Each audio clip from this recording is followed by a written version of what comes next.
Agradecer a presença aqui do nosso Tenente Coutinho, ali na...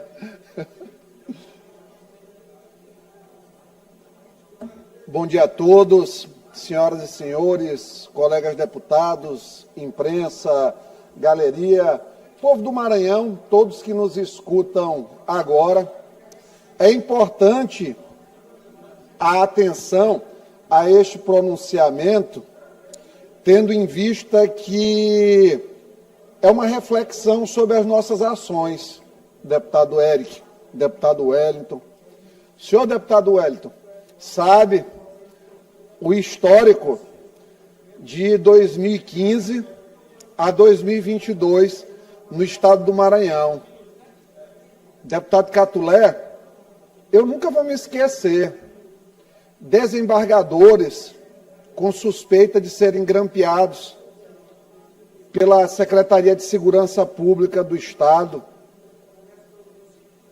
deputados submetidos aqui à perseguição, principalmente Vossa Excelência, deputado Wellington, lembro da deputada Andréa Murá, Souza Neto, processos, perseguição, auditoria no sistema Guardião. Vocês lembram aí da imprensa desse Guardião? Aqui no estado do Maranhão, era famoso. Eleições municipais, principalmente as de 2020, com denúncias de utilização do aparelho policial para monitorar adversários, em especial no interior do estado, e isso como uma prática reiterada. Pois bem, veio 2023, veio 2024, veio 2025. Não deram a eles o poder que eles queriam. Não mantiveram com eles os milhares de empregos que eles sempre tiveram. Não estenderam eternamente a eles todos os benefícios que a gestão lhes dava. Revolta e animosidade. Transformaram a Assembleia hoje não mais apenas num Estado de Direito aqui. Hoje a gente vive, deputado Júlio, um estado de versões nessa casa. A habilidade advocatícia, ela é confundida muitas vezes com a flexibilidade dos argumentos, sempre no sentido de criar e construir a melhor narrativa. Falam de imunidade, prerrogativas parlamentares, mas são os primeiros a pedir que as palavras dos colegas sejam retiradas dos anais da casa. Isso é preocupante, quando o discurso ele é muito diferente da prática. Quando a suposta honestidade é um termo utilizado apenas mediante conveniência. Quando a palavra justiça é um consectário apenas das suas aspirações.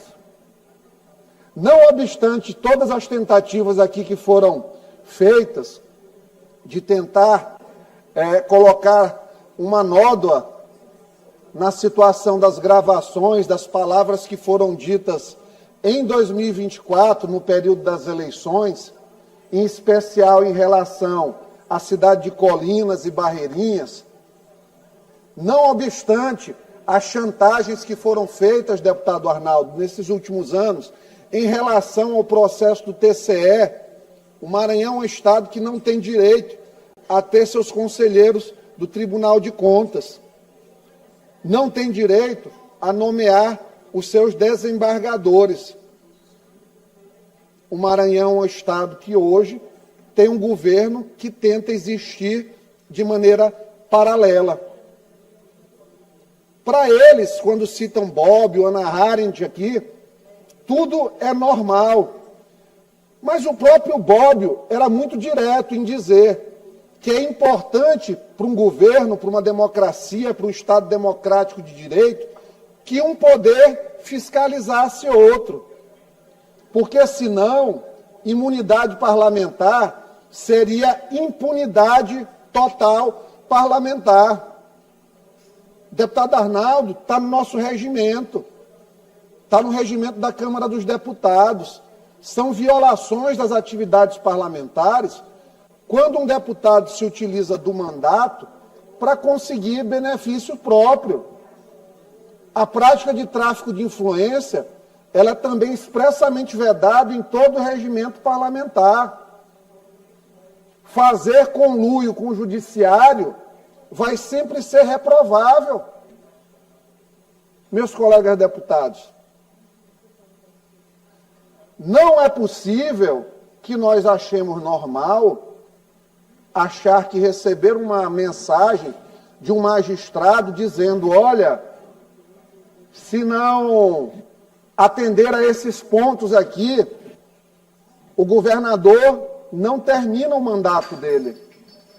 Ele não chegará até abril. Suponhamos, deputado Júlio, que eu esteja sendo estuprado. Eu aqui, vítima de estupro. Imagina um mundo em que eu não pudesse ser estuprado dentro de casa pelo meu pai ou por um parente e não pudesse ligar as câmeras para registrar, deputado Neto. Imagine eu ser chantageado o tempo todo e não ter a quem recorrer. Porque até onde eu sei, ainda nesta democracia, quando um parlamentar federal, ele liga para alguém dizendo que as vagas do Tribunal de Contas, elas estão condicionadas ao cumprimento de um acerto político em Colinas, em Barreirinhas. Até onde eu sei, eu devo fazer uma denúncia para a Polícia Federal, porque se trata de um crime cometido por um deputado federal. Se houver indícios durante a investigação, será levado ao Ministério Público Federal, o Procurador-Geral da República, que apresentará ou não uma denúncia. E se for julgado, será julgado pelo Supremo Tribunal Federal. Agora, imagina a situação. Iglesio denuncia que está sendo vítima de estupro, de ameaça. O delegado foi indicado pelo melhor amigo do estuprador. O juiz que vai fazer o julgamento do caso é compadre do abusador. Será que Iglesio realmente não teria direito de ter para si as imagens, as filmagens, para mostrar na opinião pública, tendo em vista que o sistema de defesa está completamente corrompido, para dizer do que está sendo ameaçado? Meus amigos, até quem faz oposição, se tiver um mínimo de empatia, vai entender que o jogo que tem sido jogado aqui no Maranhão é muito mais pesado do que qualquer coisa que já existiu aqui no Estado nos últimos 50 anos. Nunca aconteceu uma coisa como essa. O governador do Estado, entre acertos e erros e defeitos e problemas e virtudes, ele não consegue governar. Ele vai fazendo aí todo dia, com grande luta, um esforço gigantesco para governar. Nós temos partidos aqui no Maranhão que hoje têm suas decisões vinculadas a desígnios e desideratos do ministro do Supremo Tribunal Federal maranhense. Aqui, do Estado. Mas eu sempre disse isso aqui ao pessoal do governo, com quem, vez por outra, tem a oportunidade de dialogar. Vocês estão lidando com pessoas altamente perigosas. Por quê? Primeiro, são muito inteligentes. O primeiro reconhecimento que se faz a um adversário é a qualidade dele, para que o menosprezo, deputado Arnaldo, e os sentimentos jamais seguem a visão e impeçam a pessoa de entender o que está acontecendo. O Flávio Dino tem projeto presidencial. Todo mundo sabe disso, que convive com ele. Para ser hegemônico no país e chegar até lá, o primeiro passo para qualquer político é ser hegemônico no seu estado. E é por isso que ele não abandona os assuntos da paróquia em São Luís, no Maranhão, em Barreirinhas, em Colinas, em Pastos Bons. Onde tiver uma paróquia a ser resolvida, ele vai querer participar. Onde tiver um deputado com problemas no Supremo a resolver e dono de um partido, ele vai puxar para o lado dele. Foram feitas tantas promessas, se sabe aqui, de resolução de problemas jurídicos no Supremo. Foram feitas promessas para deputados aqui no TSE, para manterem seus mandatos. E muitas vezes essas pessoas precisam se calar, ou até participar, presidente, de coisas que não gostariam, mas porque são chantageadas o tempo todo.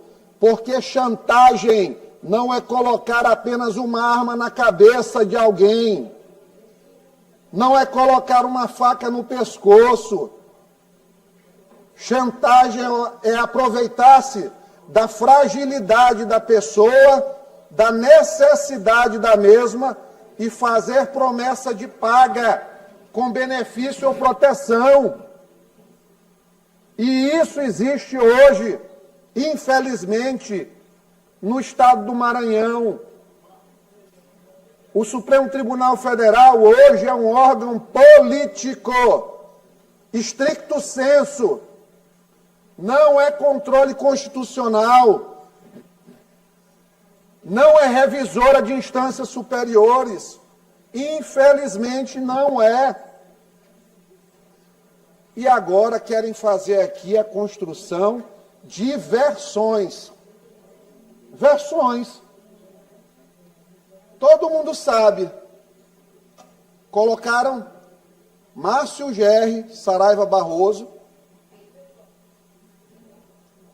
Diego Galdino, Rubens Pereira. Se sabem os conteúdos dos áudios. Boa parte daqui já ouviu. A imprensa, desde o ano passado, sabe o que aconteceu. Mas agora, na iminência de vazamento desses áudios para a revista Veja, e hoje também a gente vai falar sobre esses áudios para o pessoal da revista Oeste, às 15h30. Quem quiser assistir, está convidado para assistir. Me convidaram agora pela manhã. Então, nós temos aqui hoje uma situação em que o governador não consegue governar porque tem uma trava o tempo todo lá em cima. E aqui tem a tropa de choque, a infantaria. Foi colocado nos áudios, todo mundo sabe. Márcio Gerri dizendo que precisa ter o cumprimento dos acordos de Colinas para que a situação do TCE fosse encaminhada para ainda discutir, porque não havia garantia jurídica. A outra pessoa citada, o Galdino, esse eu não ouvi o áudio, mas dizem que falou expressamente o nome do ministro. Espero que isso vaze, de fato.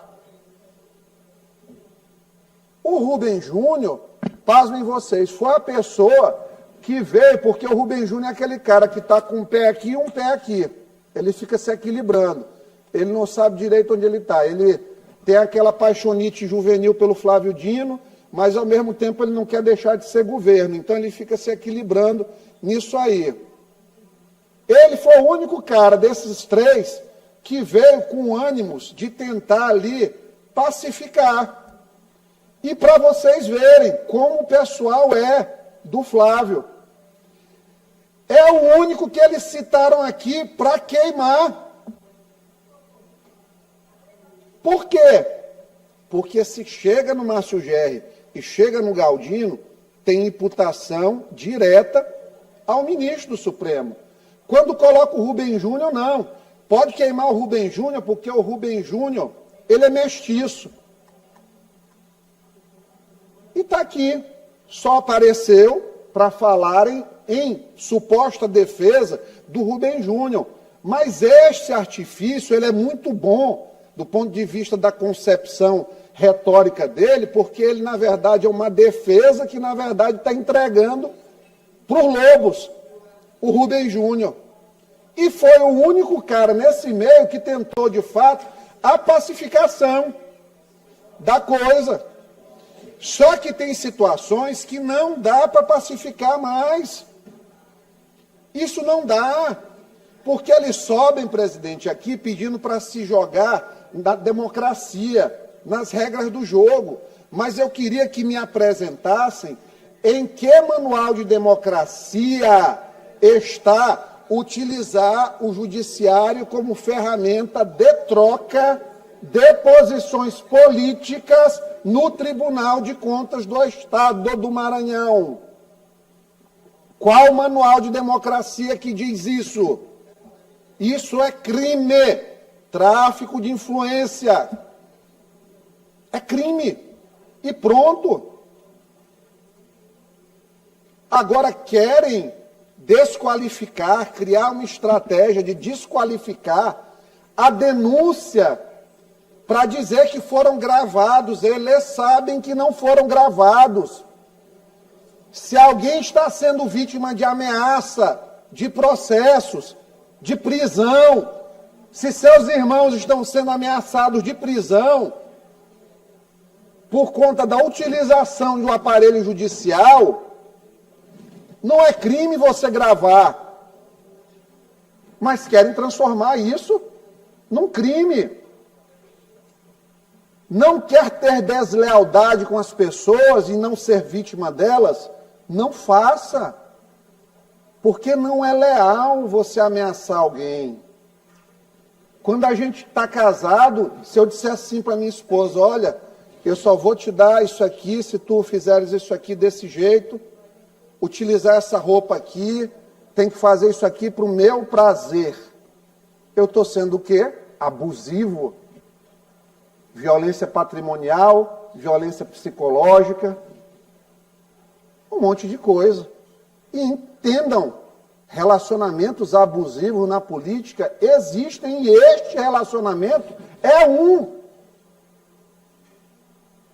É o marido abusivo que maltrata, tortura e ameaça e quer ser honrado. Como?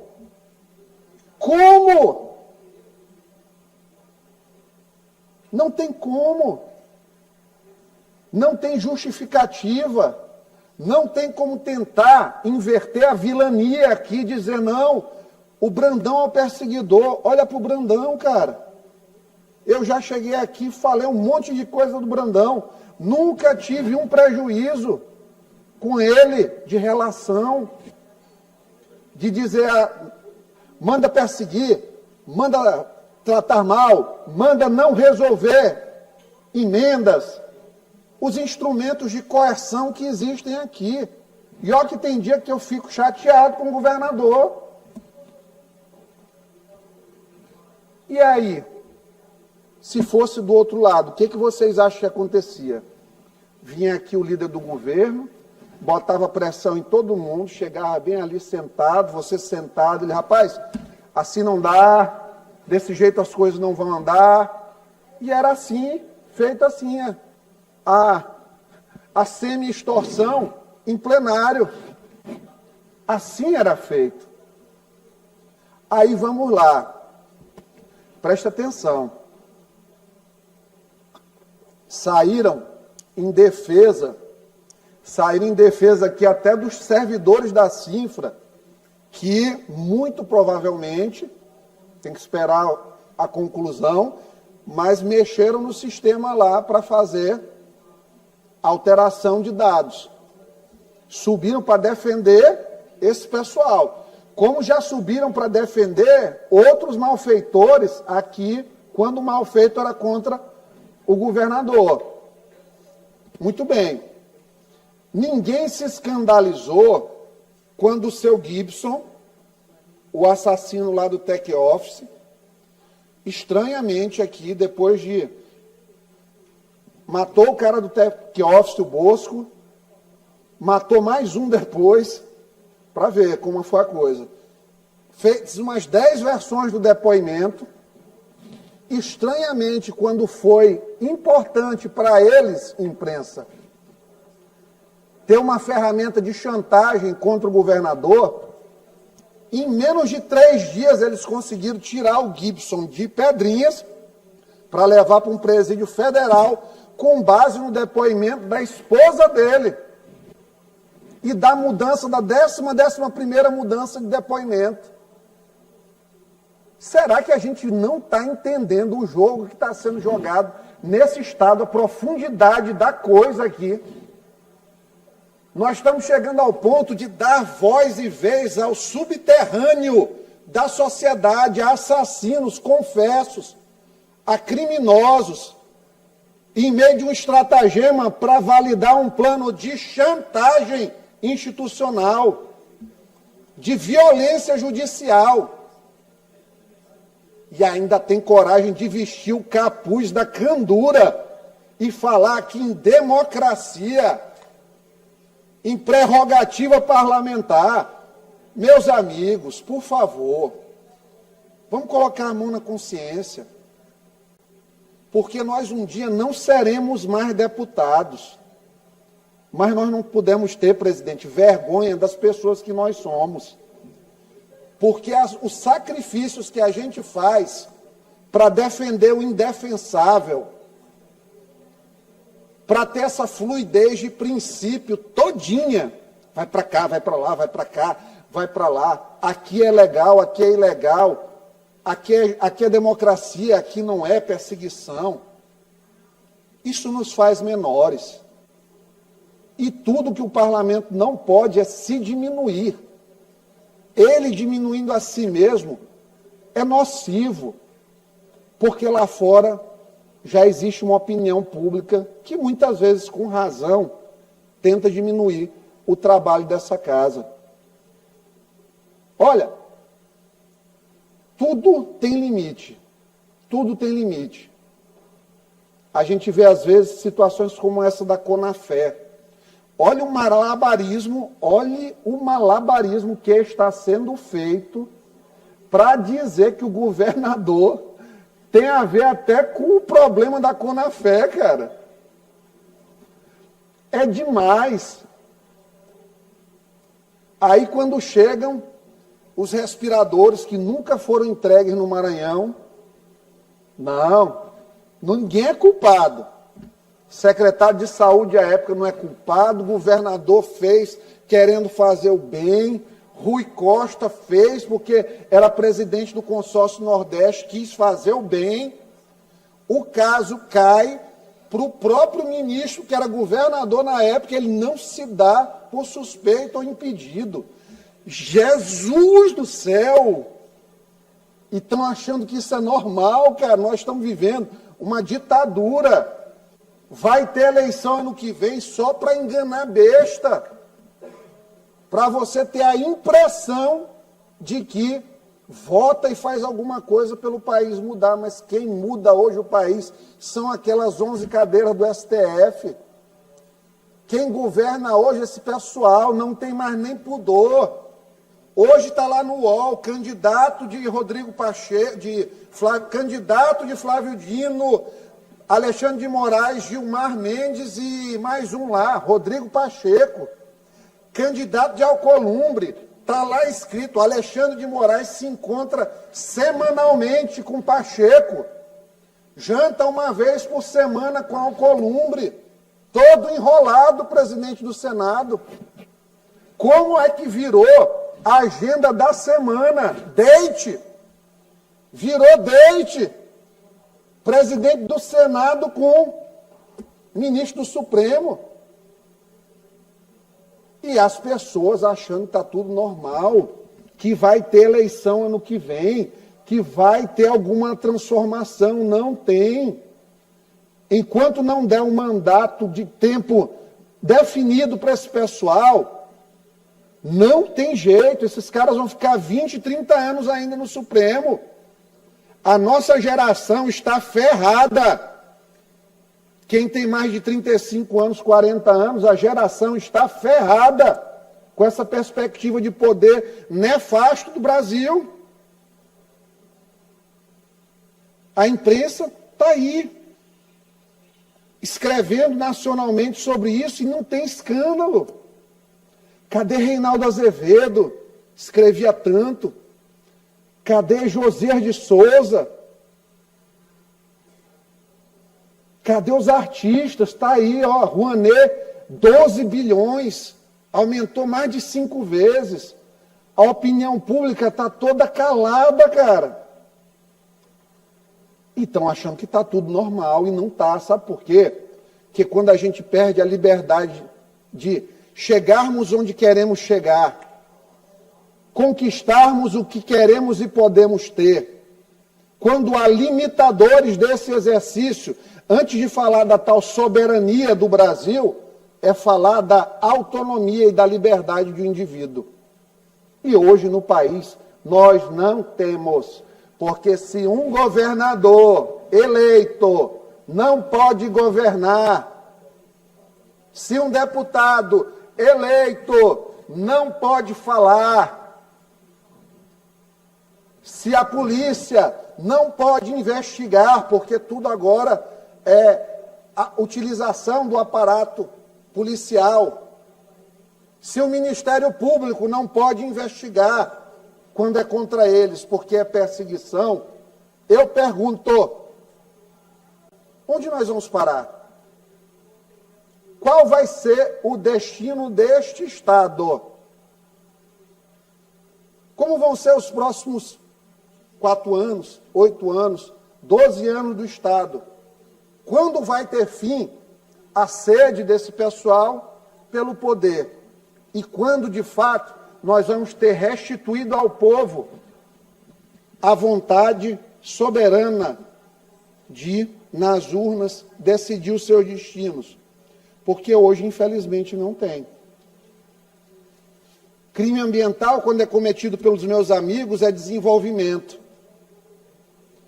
Tentativa de fazer uma obra, quando é feito pelos meus aliados, não é sinônimo de crime, é progresso.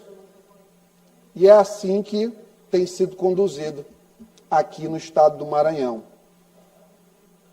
Culpabilizam as vítimas, desqualificam os emissários, tentam acobertar a torpeza das mensagens. Se querem conivência com isso, não terão. Se acham que essas narrativas vão passar incólumes, intocadas, impolutas, não passarão. Chega o momento que é preciso dizer, chega, chega, não vamos abaixar a cabeça, não vamos silenciar. Presidente, obrigado aos colegas da imprensa, bom dia a todos.